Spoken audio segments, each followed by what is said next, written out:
Despite the fighting and the floods, Myanmar vows to move forward with elections this upcoming November.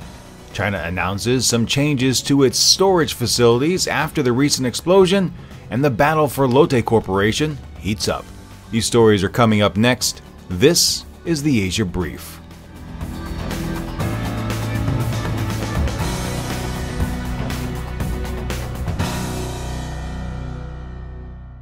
Hey everyone, Steve Miller here on this Thursday, October 15th, 2015.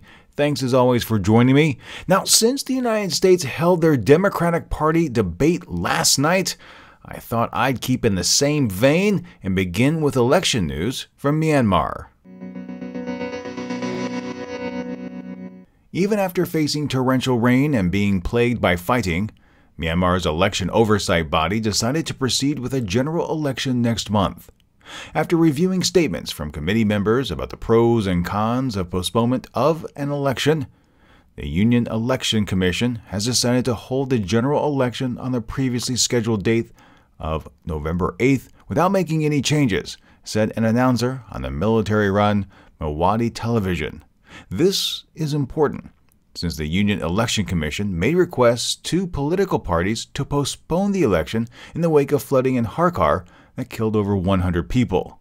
However, Aung San Suu Kyi's National League of Democracy objected, noting that back in 2008, a constitutional referendum was held after Cyclone Nargis killed more than 100,000 people. Many suspect the move for delay was politically motivated, as Aung San Suu Kyi's National League of Democracy looks to make substantial gains against the military-run government. The election could actually mirror the 1990 election, where the NLD took 80% of the seats in government. Following those results, the military stepped in and placed Suu Kyi under house arrest. By now, it should come as no surprise that due to the number of explosions in Tianjin, a number of questions have been raised as to its safety oversight and management.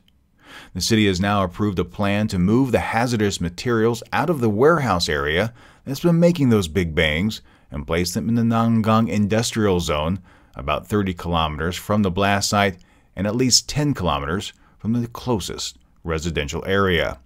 China's Xinhua news agency says, quote, "Nangang aims to become a world-class port and base for heavy chemical industry. A third-party organization will be authorized to enact and release evaluation reports on the environment, safety, and ecology." End quote.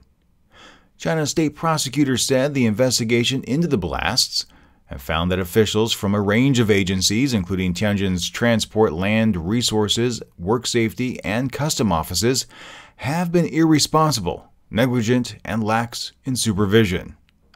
If those who allow these explosions to take place are in any way left in positions of power once the chemicals are moved to the Nangang Industrial Zone, then little will have changed.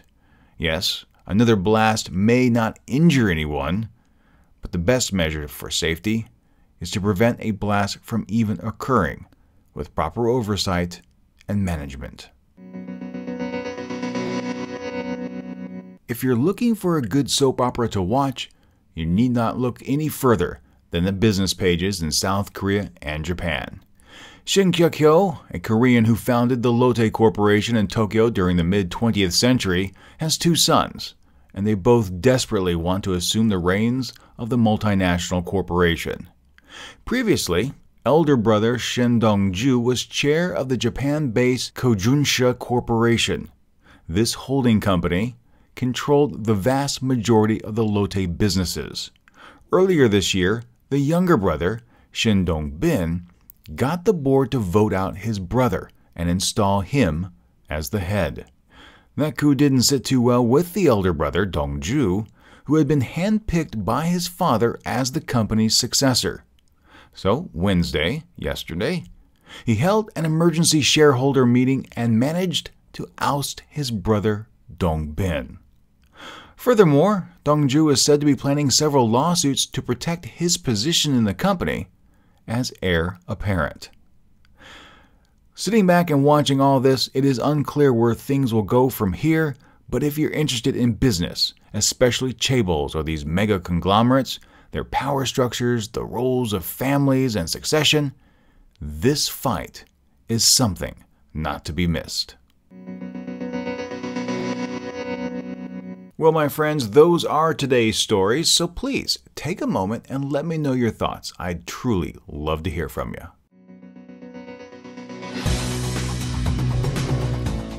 The Asia Brief is a special feature of the Asia News Weekly podcast. If you enjoyed the podcast, please share it with your friends, and if you haven't, subscribe. Subscribing is free, and when you do, the next episode is delivered automatically to you. You can subscribe on our website, asianewsweekly.net, or in your favorite podcast application. You can also keep up with more news from the region by following Asia News Weekly on Facebook or Twitter. And if you have any comments, questions, or feedback, be sure to drop us a line. That email address is podcast@asianewsweekly.net.